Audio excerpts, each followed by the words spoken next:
Bienvenue à cette 4e vidéo sur la série de l'apprentissage de la sténotypie. Comment améliorer ta vitesse? Fait que c'est vraiment important, tout d'abord, de faire de la précision ta priorité. Ça, j'en parle et j'en reparle et je ne serai jamais assez, je le répéterai jamais assez. La précision, c'est super important, c'est la base parce que si tu tapes n'importe quoi, c'est complètement inutile. Bien taper, c'est la base. Donc là, j'ai une halte de réflexion pour te faire vraiment bien comprendre pourquoi c'est si important la précision. OK, écoute bien ça. On va s'arrêter une minute. On va réfléchir à qu'est-ce qui se passe si tu tapes pas avec précision parce que tu tentes de taper à une vitesse tellement déraisonnable que tu n'es même pas capable de bouger tes doigts ou que tu bouges tes doigts en fait n'importe comment et à peu près n'importe où sur ta sténotype.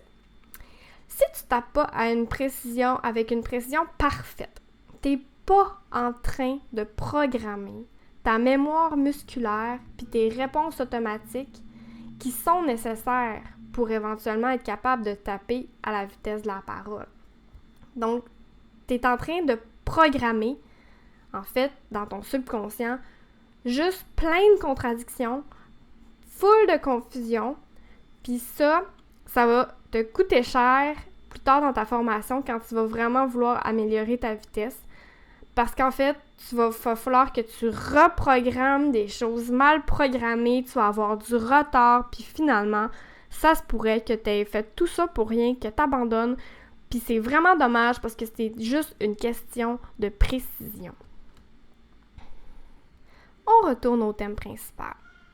Donc, un autre truc pour améliorer ta vitesse, c'est qu'il ne faut absolument pas et jamais que tu regardes tes doigts quand tu tapes. Personnellement, quand je me mets à regarder mes doigts quand je tape, je suis toute confuse puis je suis vraiment moins bonne pour taper.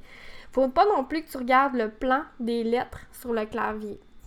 Parce que les lettres, en fait, c'est vraiment abstrait. Tu sais, oui, c'est un petit peu un son là, pour certaines lettres, mais en fait, c'est plus comme pour dire, bon, telle touche, parce que finalement, quand tu viens que tu pratiques, tu sais même plus quelle lettre est où. Tu sais juste que quand tu places tes doigts comme ça fait tel son. Quand tu places tes doigts comme ça fait tel autre son. Donc, c'est vraiment pas une question de lettres sur les touches, mais vraiment de où sont placés tes doigts pour faire ce son-là. Ensuite, c'est important aussi de taper avec le bout des doigts, pas le plat des doigts.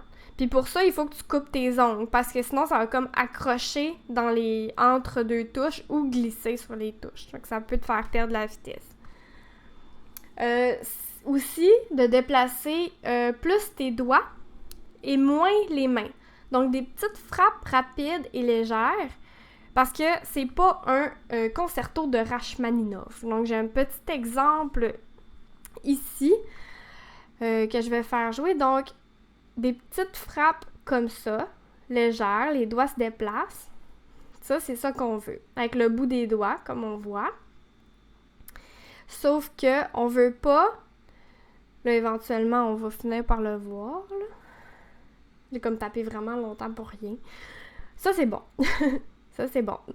Mais ça, on veut pas ça. Parce que c'est des petites millisecondes qui te font vraiment perdre beaucoup de temps. Puis en même temps, ben ça te fait perdre la précision parce que tu t'enlèves tes mains de ton clavier. Fait que quand tu reposes, tu sais plus trop t'es où. Tandis que si tu fais des petites frappes légères comme ça, c'est super.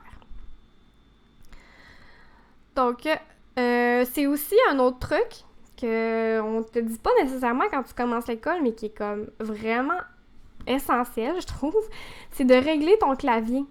Oui, ton clavier, il se règle, les deux petites roulettes de chaque bord, puis ça va diminuer la profondeur des frappes, puis ça va ajuster la tension. Moi, les deux, je les mets au maximum. Donc, de cette manière-là, tout simplement.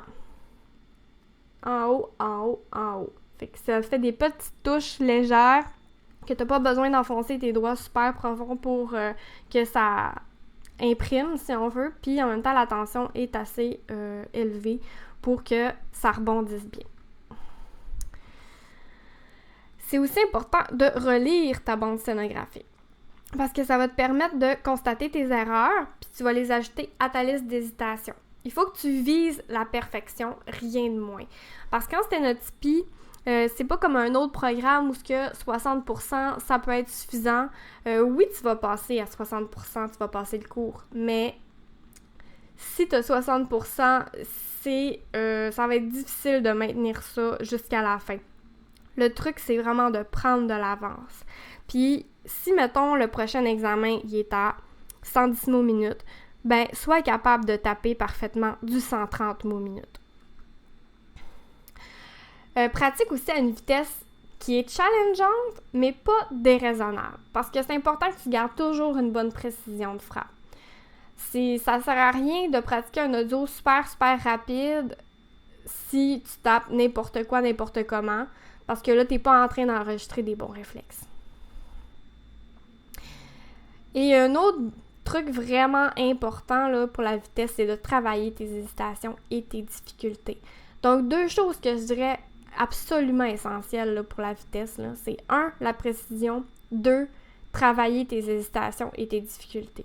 Si tu fais ça, là, t'es correct. T'es bonne pour aller jusqu'à 200 mots minute sans problème. Si tu fais pas ça, par exemple, good luck. Fait que ça, c'est une vidéo qui montre moi qui pratique ma liste d'hésitation. Donc, ça ressemble à ça. Tu prends ta liste, t'étapes un à un, tac, tac, tac. Ça, j'en ai déjà parlé dans une autre vidéo. Tape aussi un rythme régulier. Parce que ça va améliorer ta capacité de rétention. Mais ça, c'est une autre histoire, mais la capacité de rétention, ça peut être vraiment bon de la pratiquer parce que si t'es comme loin dans la phrase, je sais pas comment l'expliquer pour que ça soit clair, mais si la phrase continue, puis que toi, t'es à taper 4 mots plus loin que où ce que la phrase est rendue, ben continue quand même à taper, puis continue d'enregistrer ce qui se dit. Mais ça, je vais en reparler dans une autre vidéo, mais ça va pratiquer vraiment ta capacité de rétention, puis ça peut être vraiment... ça peut vraiment te sauver dans des examens ou même dans la vraie vie, en fait, c'est super important. Adopte aussi une bonne posture. Donc, ça, c'est une posture qui est 2 postures un peu différentes, mais qui sont toutes les 2 assez bonnes.